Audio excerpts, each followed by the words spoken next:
నమస్తే, welcome to gossips garage. తెలంగాణలో సంచలనం రేపిన ఈ కార్ రేస్ కేసు అటకెక్కినట్లేనా? 2 సార్లు కేటీఆర్ను విచారించిన ఏసీబీ ఎందుకు సైలెంట్ అయింది? ఈ కేసులో కాంగ్రెస్ ప్రభుత్వం ఊహించినంత విషయం ఏం లేదా? తాజా పరిణామాలు చూస్తే అవుననే సమాధానం వస్తోందట. ఈ కార్ రేస్ కేసులో కేటీఆర్ అరెస్ట్ కాక తప్పదని ప్రచారం జరిగినా అలాంటి సంకేతాలేవి కనిపించడం లేదు. అయితే ఈ కార్ రేస్ కేసులో పెద్దగా బలం లేకపోవడంతో ఇక ఈడీ చూసుకుంటుందని ప్రభుత్వం భావిస్తున్నట్లు బీఆర్ఎస్ వర్గాల్లో చర్చ జరుగుతోంది.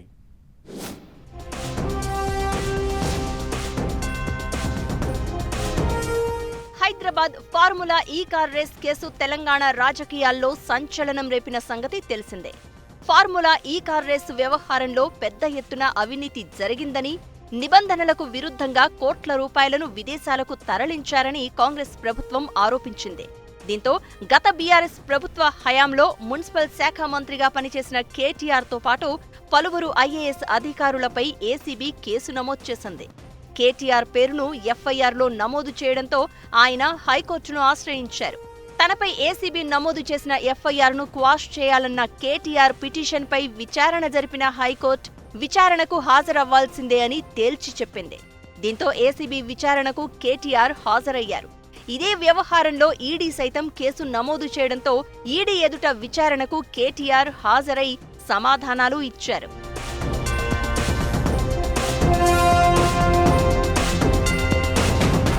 అయితే మరోసారి తనకు ఏసీబీ ఈడీ నోటీసులు ఇచ్చేందుకు సిద్ధమవుతోందని బీఆర్ఎస్ వర్కింగ్ ప్రెసిడెంట్ కేటీఆర్ ఇటీవల కామెంట్స్ చేయడం ఆసక్తి రేపింది. బడ్జెట్ నుంచి అందరి దృష్టిని మరల్చేందుకు ఈ కేసులో తనను అరెస్ట్ చేసినా ఆశ్చర్యపోనక్కర్లేదని కేటీఆర్ అనుమానం వ్యక్తం చేశారు. బడ్జెట్ సమావేశాలు ఎప్పుడో పూర్తయినా ఇప్పటి వరకు కేటీఆర్ అనుమానం వ్యక్తం చేసినట్లుగా అలాంటిదేమీ జరగలేదు. దీంతో రాష్ట్రంలో సంచలనం రేపిన ఈ కార్ రేస్ కేసు ఏమైందంటూ పొలిటికల్ సర్కిల్స్ తో పాటు సామాన్య జనంలోనూ చర్చ జరుగుతోంది. నెల రోజుల క్రితమే ఫార్ములా ఈ కార్ రేస్ కేసు విచారణ తుది దశకు చేరుకుందని చెప్పిన ఏసీబీ అధికారులు ఇప్పుడెందుకు సైలెంట్ అయ్యారనే సందేహాలు తలెత్తుతున్నాయి.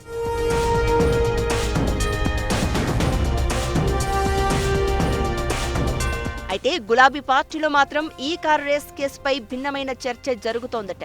ముందు నుంచి కేటీఆర్ చెప్తున్నట్లుగా ఈ కార్ రేసు విషయంలో ఎటువంటి అవకతవకలు జరగలేదని అంటున్నారు. నిబంధనల మేరకే ఈ కార్ రేసు జరిగిందని, ₹1 కూడా అవినీతి జరగలేదని, పైగా ఈ కార్ రేసు వల్ల ప్రభుత్వానికే ఆదాయం సమకూరిందని కేటీఆర్ చెబుతూ వస్తున్నారు. అయితే ఏసీబీ విచారణలో కూడా ఇదే విషయం తేలిందని, అందుకే విచారణ పూర్తయినా ప్రభుత్వం స్పందించడం లేదనే చర్చ బీఆర్ఎస్ వర్గాల్లో జరుగుతోందట.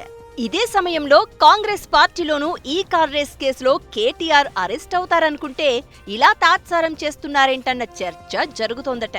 కానీ ఈ కార్ రేస్ కేసులో కేటీఆర్ ప్రమేయం లేదని ఏసీబీ నిర్ధారణకు రావడంతోనే సైలెంట్ అయ్యిందన్న చర్చ జరుగుతోంది.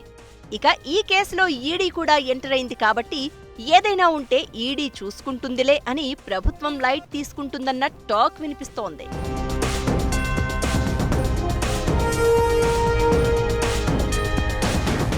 అయితే హైదరాబాద్ ఫార్ములా ఈ కార్ రేస్ కేసులో పెద్ద ఎత్తున అవినీతి జరిగిందని, అందులో కేటీఆర్ ప్రమేయం ఉందని హడావిడి చేసి కేటీఆర్తో పాటు అధికారులను విచారించి ఇప్పుడు సైలెంట్ గా ఉంటే ప్రజల్లోకి తప్పుడు సంకేతాలు వెళ్తాయని కాంగ్రెస్ వర్గాలు భావిస్తున్నాయట.